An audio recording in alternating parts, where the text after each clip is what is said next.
Hey, Eagle Run 2-3 here. We are not phoning it in on this day. This is one of my favorite rounds. So the 10th day of the AR-15, brought to you by Bear Creek Arsenal, is the 22 LR. So the 22 LR is a fascinating caliber. It is wildly popular, and we're gonna go over a couple of interesting facts that I found and talk about some of the build projects that I have in the past and the future coming up with 22 LR, and just some fun with a fantastic rimfire cartridge. So I guess first on the list, it's a rimfire. It's .22 caliber. So the LR stands for long rifle. There are shorts and mags and other versions of this, but the 22 LR is the one that is definitely the most popular. One key reason for this being just an absolute monster of a cartridge is its versatility. You can hunt, you can practice, you can plink, you can do accuracy, you can single shot, you can bolt action. There's all sorts of semi-auto, full auto. This super versatile. Also, in the same token, it's also been very economical over the years to acquire large quantities of 22. So the other factor is affordability. Tends to be more budget friendly. It's kind of a low-cost alternative. You can have versions of the guns that you already have in other larger centerfire calibers. You can get them in 22 LR, so you're kind of able to practice and train and be familiar with the way that they work, and still shoot this more economical round. The low recoil also means that this is most people's first caliber to shoot.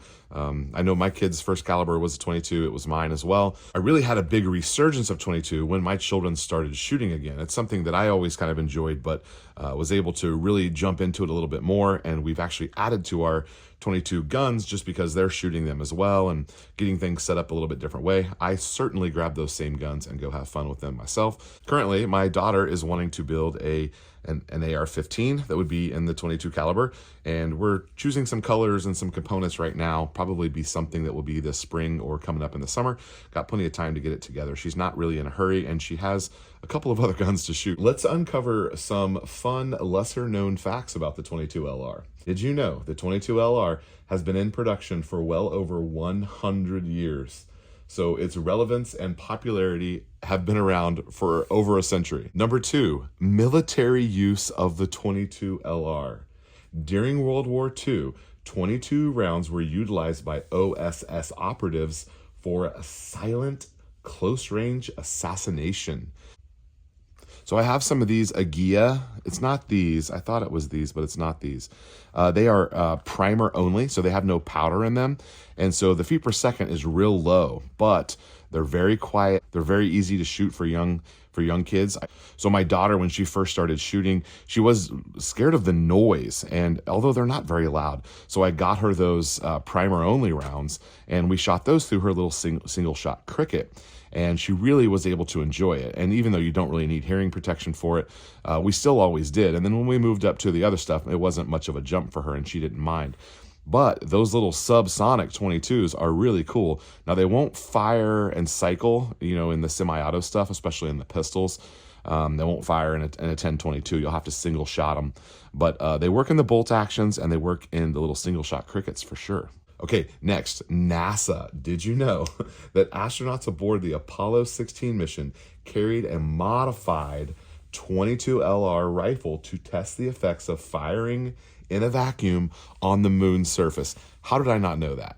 I sure hope that's true, because how did I not know that? And where are these tests? I want to see them. I want to know what happened.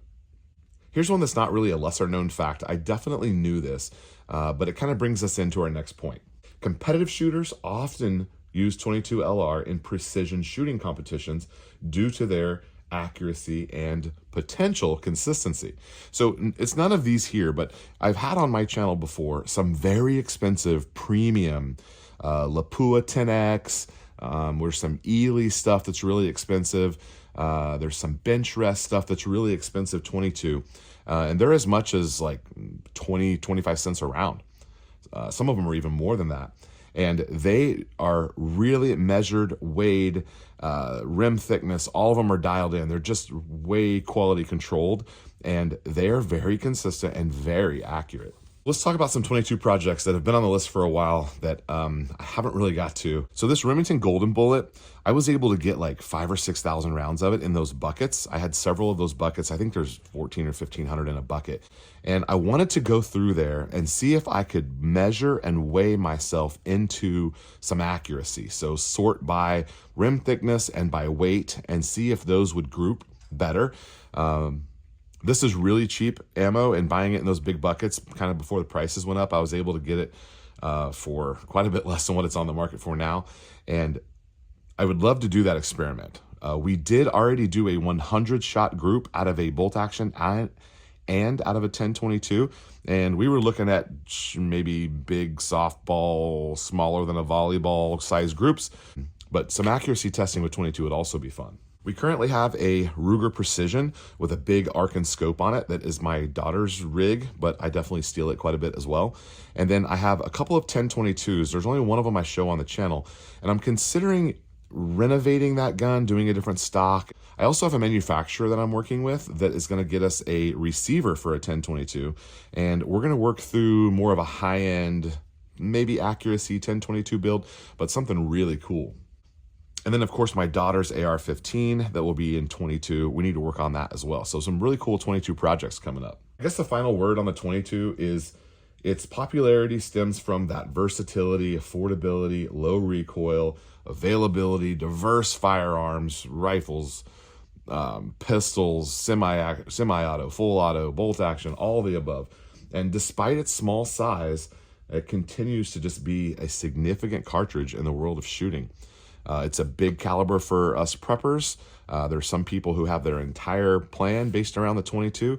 It's not difficult to stack up 10, 15, 20, 30,000 rounds of this stuff for a rainy day. Be sure to check out the Deals Den for some of these uppers that Bear Creek has chambered in 22, as well as all of the other calibers that we've been talking about here the last couple days. And we've been working our way down the list here: 458 SOCOM, 450 Bushmaster, the Beowulf, 6 ARC, 6 Grendel, the chambering of 223 Wild, the 7.62x39, the 22 Magnum, and the 17 HMR, the ones I just did. And I was not that excited about those, I'm sorry, but the rest of these are pretty cool, and I'll give you a little sneak peek of what's coming up tomorrow. That would be the 300 Blackout. All right, guys, we'll see you next time. Thanks for watching.